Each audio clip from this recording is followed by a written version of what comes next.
ये सन 1221 ईस्वी है। एक ऐसा वक्त जब दुनिया की सबसे बड़ी दहशत चंगेज खां हर तरफ मौत का पैगाम लेकर आ रहा था।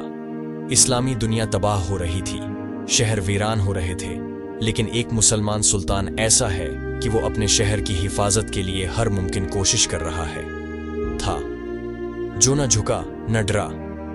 इसका नाम था जलालुद्दीन ख्वारिज़म शाह, सल्तनत ख्वारिज़म का आखिरी अजीम बादशाह।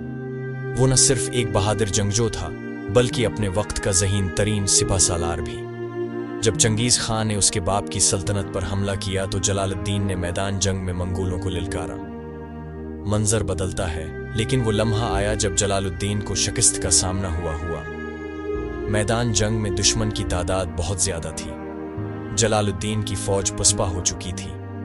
मंगोलों ने उसे चारों तरफ से घेर लिया था। सबसे अहम मंजर, अब वो या तो कैद हो सकता था या शहीद, लेकिन उसने एक ऐसा फैसला किया जिसने तारीख बदल दी। जलालुद्दीन ने अपने घोड़े को एड़ लगाकर 30 फुट ऊंचे पहाड़ की चोटी से दरियाए सुनत की तरफ दौड़ाया और फिर घोड़े समेत दरिया में छलांग लगा दी। चंगेज खां खुद ये मंजर करीब से देख रहा था।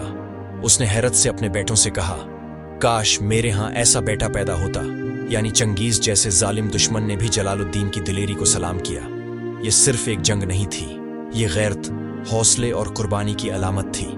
जलालुद्दीन न सिर्फ बच गया, बल्कि बाद में दोबारा जंगों के लिए उभरा। यही होता है एक सच्चा लीडर, एक सच्चा मुजाहिद जो हमेशा के लिए याद रहेगा, वक्त के तूफानों से न डरता हो।